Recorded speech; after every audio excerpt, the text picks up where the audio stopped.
2, 3. Okay, so you understand why we need this battery charged at 100% at all times, because we're constantly pulling from it. Right. Now, this is a 1 kilowatt brick, which is about the size of my hand. What I have over here are two 5 kilowatt bricks. A 5 kilowatt brick here and a 5 kilowatt brick laying down on its side. Now, that's a total of 10 kilowatts for the 20 kilowatt system. For this 60 kilowatt, we'll have 30 kilowatts worth of batteries, or half each time. Now, that is to power this blower motor that's going to send high pressure wind into here. Inside of this box is a vortex tube with a Pelton wheel in it that's going to spin round and round on this center shaft. And we also have this black speed control motor that is also going to be running. Now, I've had people say, sure, you can start up that blower motor and the speed control motor off of the battery, but if you're going to be pulling 20 kilowatts or more off of that, that battery is going to drain down pretty quick, right? Right. So let's take a reading here. This is a multimeter, a standard multimeter, and let's take a reading on the battery before operation, and we'll take it afterwards. So I'm hooking it up, and if you look up top, we should be at 52.1. Correct. Okay. Now, after it's running, we'll take another reading, and you'll see that it'll still say 52.1. Right. We keep it right where we need it. Now, so what we have is the blower motor sending high pressure wind in, causing this center shaft to spin. And I think you can see it on the wall here. This is the blower motor sending high pressure wind into the vortex tube. Inside of there is a Pelton wheel with some blades on it, and that whole thing is just going to spin round and round. Now, that is on this common shaft, which is connected to a gearbox. The manufacturer of the gearbox says we should change the oil once every 3 years, but we say every year. But that's the only time during the year that we need to shut the system down, to take the plug out of the top, out of the bottom, drain the oil out, put a fresh quart back in. It's a 15-minute oil change. Now, we can fit 7 of these in a 40-foot container that is running long ways here. So these units fit in sideways. One of the good things is that when we have to change the oil on one, we don't have to shut all 7 of them down. We just shut one down, and the other 6 can produce. And because we have a synchronous AC generator, if the load is there, then we can just overproduce during that period of time. There's no loss of power. Right.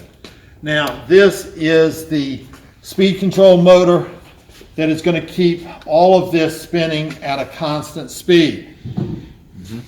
And this is connected. Want to zoom in here. This is a synchronous AC generator. And what we have here is a 20 kilowatt output. Can you Just move the torch a little across so we can see the 20. 20 kilowatts? And then we have, this is 240 volts.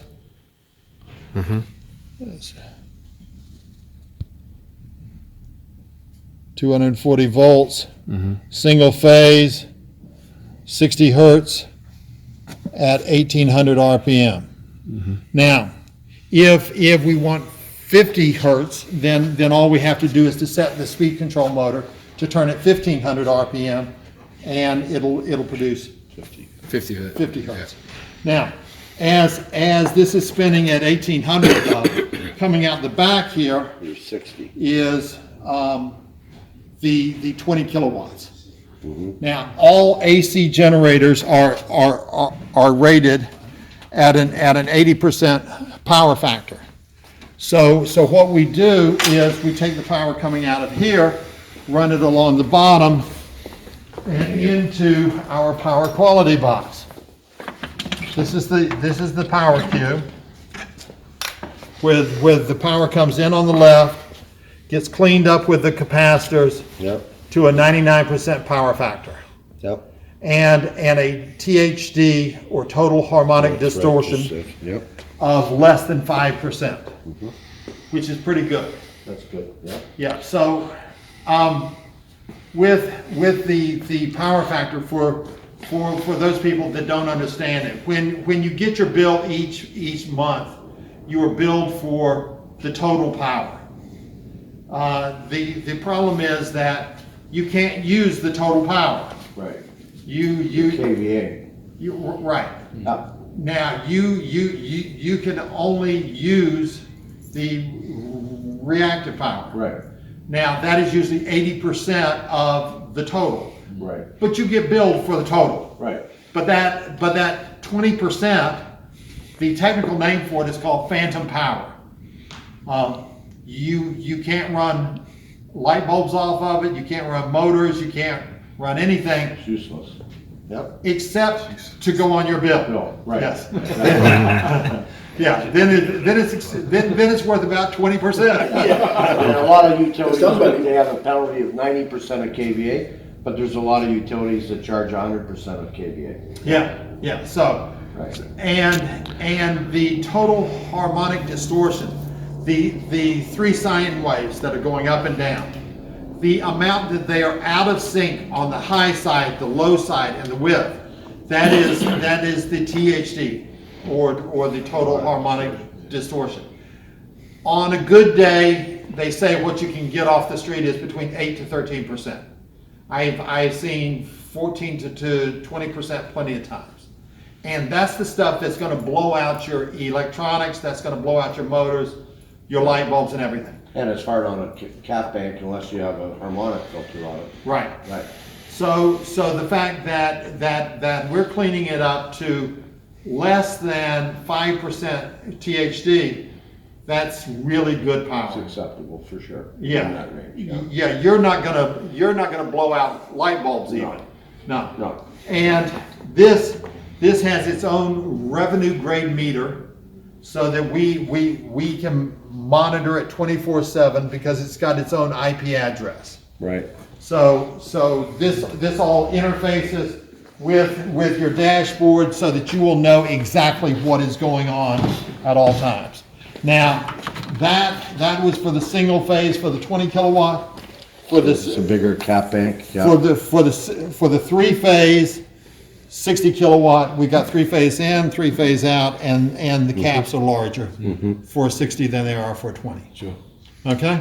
So you really, I mean, most of the cap banks I put in are the cells are way bigger than that, the caps themselves. Yeah. So you really, to correct the power factor on this unit, you don't need a lot of capacitance. No, Right. we're in good shape. Yeah, you are, yeah. Yeah, because we're producing very clean power with rotating equipment to begin with, which is the best. Right.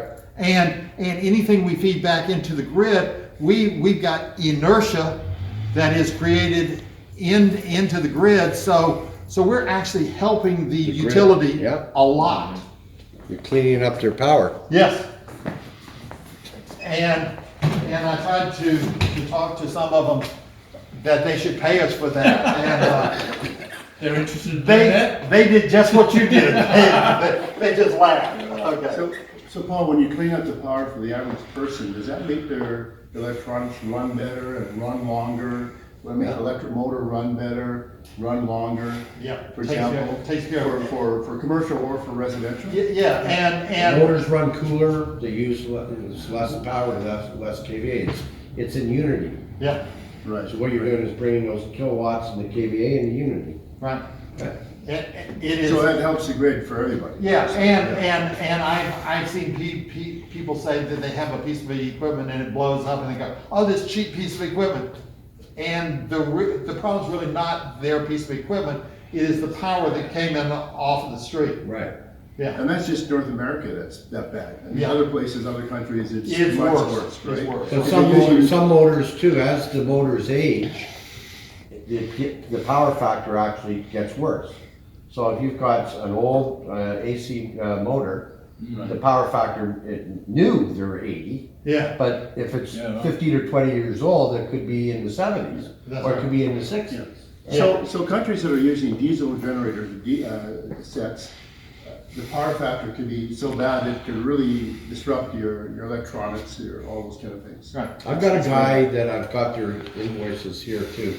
Their power factor average for the year is 47. 47. It's the lowest one I've ever seen after all the years. Yeah. 47, that means 53% of the power that they're paying for is doing nothing. That's a phantom power. Yeah. And this is the magic machine that's gonna Now, normally what correct it, yeah. normally what we would do is to take the power coming out of here and run it into the grid or into their panel for them to use. But if anyone wants to see the electricity, this is the time to hold the two wires so you can see the electricity. Yeah, sure. No, we don't ever have anybody. Oh, he is raising his hand. Are you setting the power from the batteries? No, So if you were to hook up a storage unit where you're constantly charging the battery rack. yeah, right, which we're constantly charging about. Right, but you're constantly charging that. Are you pulling the load is being pulled from those batteries? Whatever, no. No, okay. So coming out of here, Yeah. what I did was I ran it along. Hold it, we shouldn't try for electricity humor. This is not funny to most people. Yeah. Okay, so, what I did was I ran it into this panel. Okay, Okay, now, obviously, this is not connected to the grid. right. If it was, then I'd be dead You'd right be now. dead, for sure, yeah. So, this is just so that we can plug in all these lights. Right. Heaters, appliances, air conditioners, so that we can have a load, so I can show you in real time. Yeah. Take the load up and down. One of the good things about producing it from a synchronous AC generator is that a synchronous generator doesn't push the electricity out, it has it pulled out by whatever the load is. Right. So it's going to automatically adjust to that load, and you'll see that as I take the load up and down, this just keeps on humming. Right. And it can handle the increase up or down without any problem at all. So as opposed to your unit versus, let's say, prime generation with natural gas, where their threshold would be, say, 35% of the load, the unit has to be shut off. It's not, you can't pull the power from it. Right. Yours, you can. Yeah, right. Right. Yes, and I'll actually put 30 kilowatts worth of load on this thing to show you that it can produce it without any problem at all. Now, do we like to produce 50% more on a continuous basis? No. But can it handle it? Yes. And is that valuable to you as a customer? Absolutely. Right. Absolutely. Now, this has soundproofing on the inside of it, but without the panels on it, it is going to be very, very loud. Sure. With the panels on it, we can get it down to about a 55 dB at 10 feet. If you want it silent, we can make it silent. We can add acoustic block on it and really make it silent. Okay? Question, Paul, when you're talking about the load, if this was outside of a factory, for example, and they closed on the weekend, and you're still producing that power, where does it, you can send it back to the grid, or if you can't do that, where is that power going if you keep the machine running? It is not being pulled out, so it just stays there. So it'll just run, no problem, and, okay. Right, now we prefer to create something of value and to turn it into something of value. So if you can feed it into the grid and get credit for it to cover your peak demands during your operating hours, That's much better. Right. Much And better. then you don't need batteries either. Right, right. But if you can't feed into the grid, Yeah. then your next alternative would be to send it to a storage module and store it. Right, Right. right. And then, so the combination of the two is what we're talking about. Yeah. Could be completely awesome because you've got 60 kilowatts 24/7, and at nighttime that load drops to maybe 20.